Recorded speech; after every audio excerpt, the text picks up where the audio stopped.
안녕하세요. 지혜드림입니다.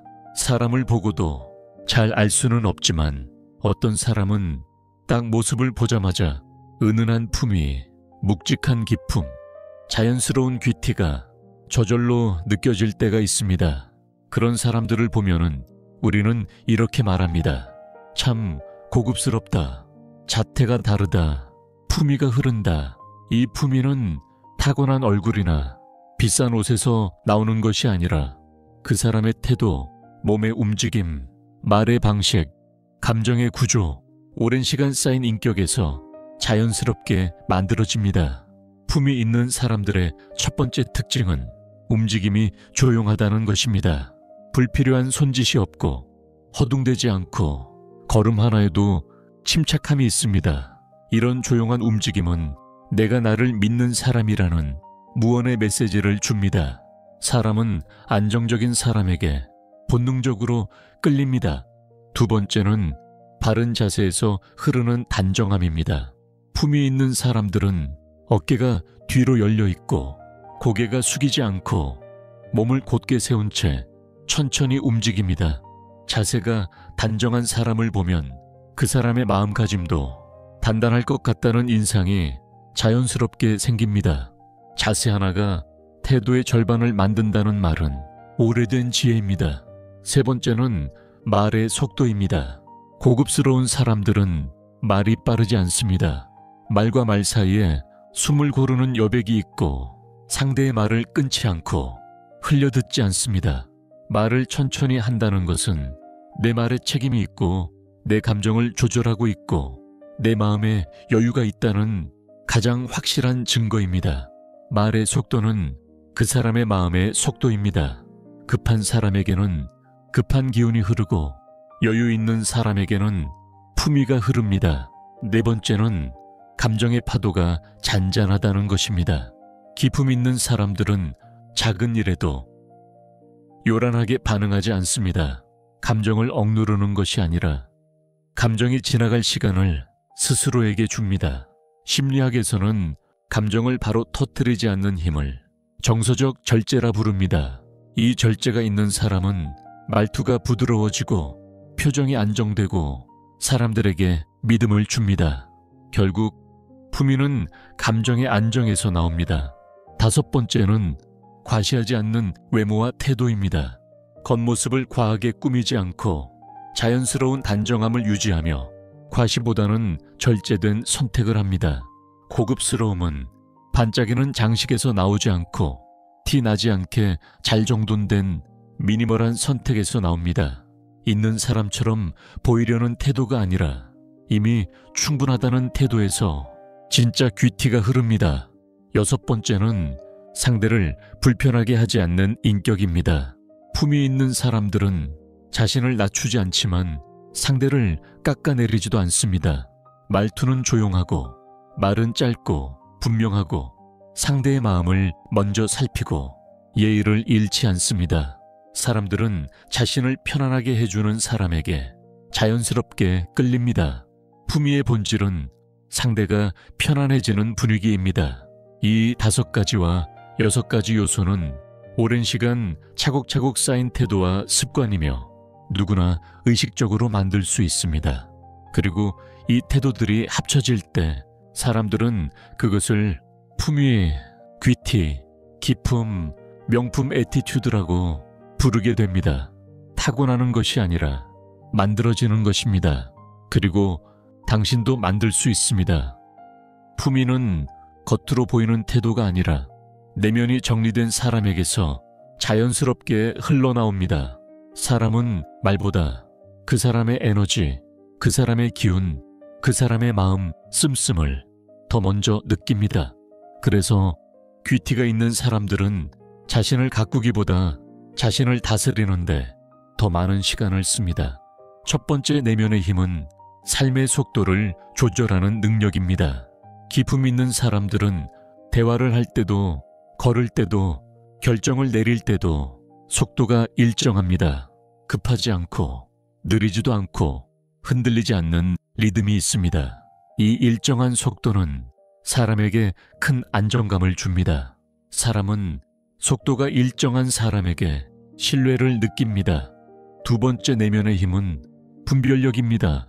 품위 있는 사람들은 모든 싸움에 끼어들지 않습니다. 모든 상황에 반응하지 않습니다. 모든 관계를 붙잡지 않습니다. 버릴 것을 버리고 지켜야 할 것을 지키고 넘어가도 될 일을 가볍게 넘길 수 있습니다. 이 분별력은 나의 자존감을 지키고 불필요한 소모를 막아줍니다. 분별력은 품위의 기반입니다. 세 번째 내면의 힘은 나를 객관적으로 보는 시선입니다. 기품 있는 사람들은 당장의 감정에 휘둘리지 않고 나의 상태를 한 걸음 떨어져서 바라볼 수 있습니다. 감정이 올라오면 왜 이 감정이 올라왔는지 잠시 멈춰서 스스로에게 묻습니다. 이 멈춤이 사람의 격을 결정합니다. 멈출 수 있는 사람, 스스로를 볼 수 있는 사람, 이 사람이 품이 있는 사람입니다.